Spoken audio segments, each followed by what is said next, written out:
বিসমিল্লাহির রহমানির রহিম। আসসালামু আলাইকুম। আজকে আমরা তৈরি করব আম এবং দুধের তৈরি খুবই সুন্দর দেখতে এবং অসাধারণ স্বাদের ম্যাঙ্গো লেয়ার পুডিং। আরও থাকছে এই পুডিংটা তৈরির খুঁটিনাটি সব টিপস। সেই সাথে থাকছে আমের সিজন শেষ হয়ে গেলেও কিভাবে সারা বছর এই পুডিংটা তৈরি করতে পারবেন সেই সকল গুরুত্বপূর্ণ টিপস। এই পুডিংটা তৈরি করার জন্য প্রথমেই লাগবে আমাদের আম। আমি এখানে 2টা হিমসাগর আম নিছি। আম দুটোকে অফ ক্যামেরায় ধুয়ে ছিলে কিউব করে কেটে নিছি। এবার এই আমগুলোকে একটা ব্লান্ডারের জগে নিয়ে তাতে দিব চিনি 1/4 কাপ। অল্প পানি দিব ব্লান্ড করার সুবিধার জন্য। ব্লান্ডার করার সময় বেশি পরিমাণে পানি দিলে আমটা মিহি পেস্ট হবে না, তাই পেস্ট করার সময় অল্প পানি দিয়ে পেস্ট করলাম। এবার একটা কড়াইয়ে আমের পিউরি নিব 1 কাপ। আমার আমের পিউরিটা দেখেন কত ঘন, তাই আমি সাথে দিব 1/4 কাপ পানি। আমি অফ ক্যামেরায় আরও 1/4 কাপ আমের পিউরি নিছি। টোটাল পানিসহ আমের পিউরি লাগবে আমার 1.5 কাপ। পানিসহ আমের পিউরির মাপ আমার একদম পারফেক্ট হতে হবে, কারণ এই মাপের উপর নির্ভর করে আমরা আগার আগার দিব। আমি একটু টেস্ট করে দেখছি, এখানে চিনির পরিমাণটা কম, তাই আমি আরও 2 টেবিল চামচ চিনি দিলাম। এখানে কতটুকু চিনি দিবেন সেটা নির্ভর করবে আমের মিষ্টির উপর, তাই আপনারা টেস্ট করে চিনি পারফেক্ট করবেন। আগার আগার পাউডার দিব মেজারমেন্ট চামচ দিয়ে মেপে 1 চা চামচ আর 1/2 চা চামচ। এখানে মোট 1.5 চা চামচ আগার আগার পাউডার দিলাম।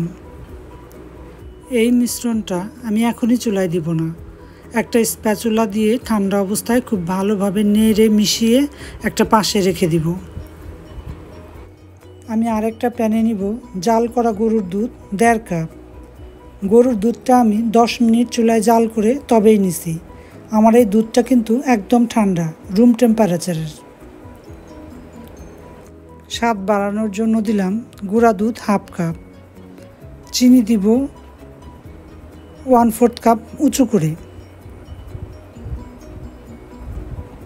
এবার একটা হ্যান্ড হুইস্ক দিয়ে খুব ভালো করে মিশিয়ে নিব।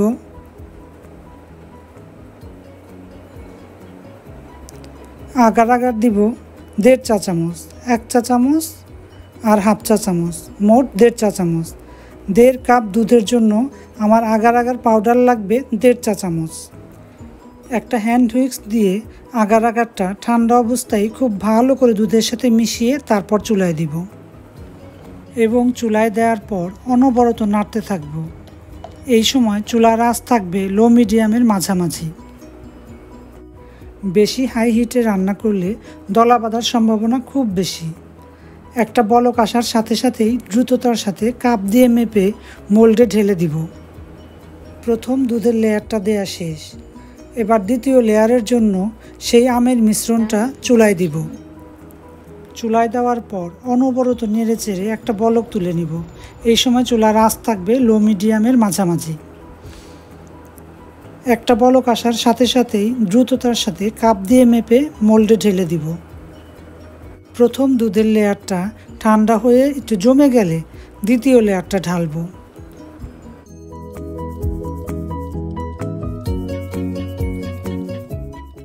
প্রথম দুধের মিশ্রণটা ঢালার পর বাকি অংশটা এমন জমে যাবে, এতে ভয় পাওয়ার কিচ্ছু নেই।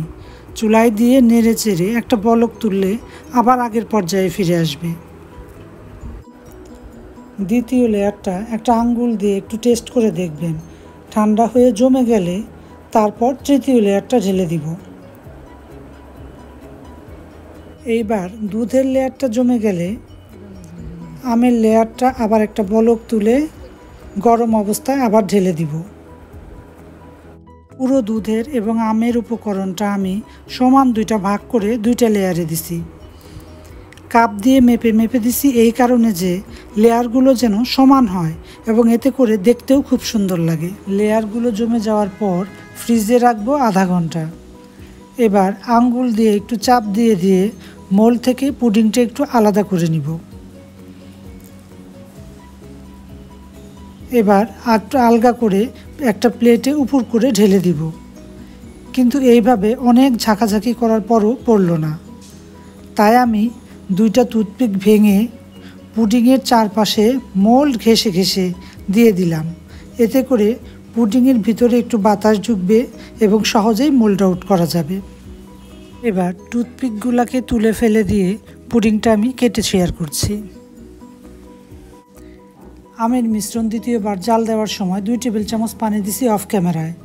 দুধের মিশ্রণ দ্বিতীয়বার জাল দেওয়ার সময় পানি দিছি 2 টেবিল চামচ অফ ক্যামেরায়, কারণ দ্বিতীয়বার জাল দিতে গেলে চুলার হিটে পানিটা একটু টেনে যাবে, সেটা অ্যাডজাস্ট করার জন্য।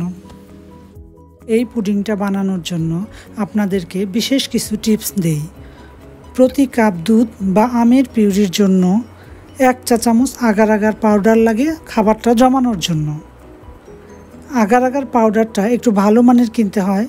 যেমন আমি বাসার পাশে সুপার শপ থেকে যখন আগার আগার পাউডার কিনতাম, তখন কোনো আগার আগার পাউডার রেজাল্ট খুব ভালো দিত, আবার কোনো আগার আগার পাউডার একদমই জমতো না। তাই এখন আমি কোনো রিস্ক না নিয়ে গুলশান ডিএনসিসি মার্কেটের কুমিল্লা ক্রোকারিজ থেকে কিনি এবং রেজাল্টটাও খুব ভালো পাই। প্রমাণ তো আপনাদের সামনেই। আরেকটা টিপস, আম এবং দুধের উপকরণ মেশানোর পর মিষ্টিটা টেস্ট করে আপনার স্বাদ মতো হলে তারপর চুলায় দিবেন। পুডিংয়ের উপর যে ডেকোরেশন করেছি সেটা হচ্ছে আমার ব্লান্ডার জগে থাকা আমের পিউরি। একটা পাইপিং ব্যাগে ঢুকিয়ে পাইপিং ব্যাগের মুখটা চিকন করে কেটে ডেকোরেশন করেছি।